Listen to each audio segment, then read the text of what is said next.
Today we're going to be talking about one of my favorite subjects, which is productivity. Now, as a business owner, the key thing that we have as our mission is to be able to create more freedom, am I right?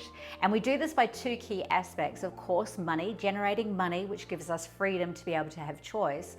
But the second part is to be able to have flexibility with time. Now, the only way that we can actually gain that flexibility with time is if we become a lot more conscious and a lot more productive with the hours that we do have. My name's Leina Broughton and I'm a creative entrepreneur, a speaker and a corporate workshop facilitator. I'm the very proud owner of madeit.com.au, which is the largest online curated marketplace for artists and crafters in Australia. And I like to be able to infuse that imagination that I'm exposed to on a daily basis into other organisations when I'm running those workshops. So today we're going to be looking at a few key aspects for how you can improve your productivity as the business owner. You know, we're often looking at what the team members are doing, what the staff are doing, but I always say, you know, it begins with the leader. So what are you putting in place to really stand as an example?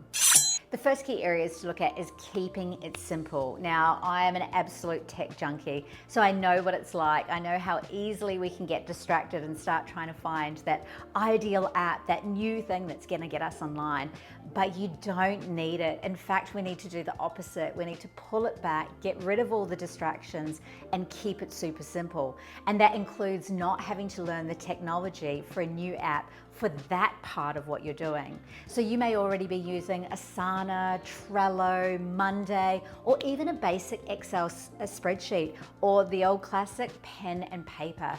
You don't need much more than that in order to be able to get yourself in line with getting more productive. To get started, you really want to be able to have a look at what you're working with. And what I mean by that is your hours that you actually have. Now, you'll have a set idea of the days that you work, and maybe it's different one week and different to the next. So you might like to look at actually planning out a fortnight rather than planning out a week. You really need to go with what's going to work for you. But what I want you to do is have a look at the days that you're working and also map out regular breaks and lunch breaks, right? So I usually like to take a mid-morning break at around 10:10 because I love numbers, but it's a reminder for me to take a half-hour break to refresh my brain when it's at its peak working time. I'm a morning person, so I like to get the most out of that time from between 8 a.m. and 12 p.m. and that includes taking a break. With those hours and those breaks sitting down in front of you, it means that you can then use your phone, yes, use your technology to make it work for you. And you can actually put into your phone the work hours that you want to have with removing the breaks so that when you're working, you get no interruptions via notifications on your phone. Now, you might like to put a few people that obviously that if they call, you really need to be able to answer to them. But I encourage you to really keep that to an absolute minimum, at least for the first month while you're testing out this process to see what works for you. With your phone all set up with those work hours and the notifications to go off to tell you when to have a break and when to get back into it, what we want to do now is actually test out a single week, or as I said, a fortnight if that works for you. And really stick to those times, and in those times, write down every single task that you do in that time, including when you get distracted and you're just literally sitting around, or perhaps you're chatting to one of your staff members and all of a sudden you've seen an hour that's gone by and you've really achieved nothing. Because when we start to map it out and really be able to have a look at all the tasks and have a look at what the actual time is that it takes, that's when we can start optimizing what we're doing on a weekly or fortnightly basis. The next aspect is to look at batching, and obviously batching makes perfect sense. It's where you're doing similar tasks at the same time so that you can be more efficient with them. So as an example, let's say if you've got an admin and a bookwork aspect that you need to get through each week, perhaps you could put those together because you're in that similar analytical mind frame at that time in order to be more productive. And you can work out which days actually feel better for you to do that work. Now, I know for me, Monday morning is always my admin and bookwork time, and it's usually because it's the work I want to do the least, but I feel so energized on that day that I can just get in, get it done, and get out of there. This process of batching is working with the universal law of rhythm, right? It gets our body used to having that familiarity. So we have those breaks at the same time. We take our lunch at the same time. We then go, oh, Monday morning I do book work. Monday afternoon I'm going to do video. And you start to naturally feel into that rhythm, and all of a sudden your productivity is increasing without you almost even noticing from a personal aspect. It starts to become into flow. When you're looking at your batching that you've got and looking at actually the tasks that you do, one of the other things that you can do is really look at the ratio of time that you're spending in each area of your business. Now, I work off a bit of a 70-20-10 guideline, if you like.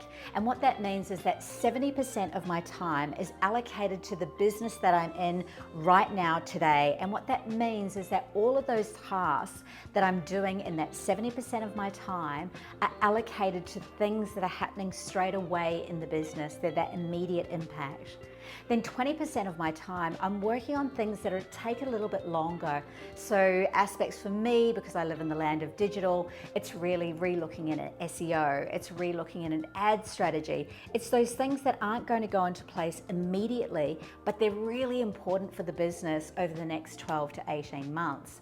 And that last 10% of time I allocate to dreaming and imagining and creating. And that's talking about where the business might be in the next 3 to 5 years.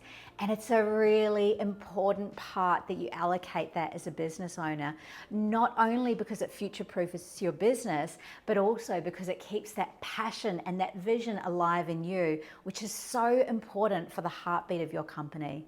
One of my most favorite sayings that one of my yoga teachers says, she actually says, this journey begins again today. And how I map that back into productivity is that often we can fall off the productivity wheel, right? Where we're going and it's all going well. We might have had 3 great days of productivity. Then all of a sudden we naturally kind of lapse back into our old rhythm where it's quite scattered. That's completely normal. Don't give yourself a hard time about it, and don't give up.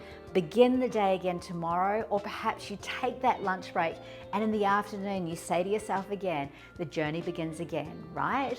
In that moment we can refresh what we're doing, get back on track, and make sure that we're regaining those hours that we have in the week so that we can spend it with our family or doing things that we love outside of the business. So hopefully these concepts have given you a little bit to think about within your productivity. Remember, it's not about reinventing the wheel. It's almost the opposite. It's about getting back to basics and getting back on track.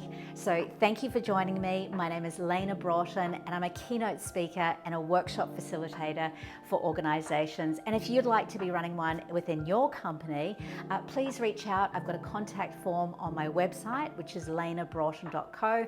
I'll put the link down below, and I look forward to connecting with you again here, or perhaps on the phone or in person.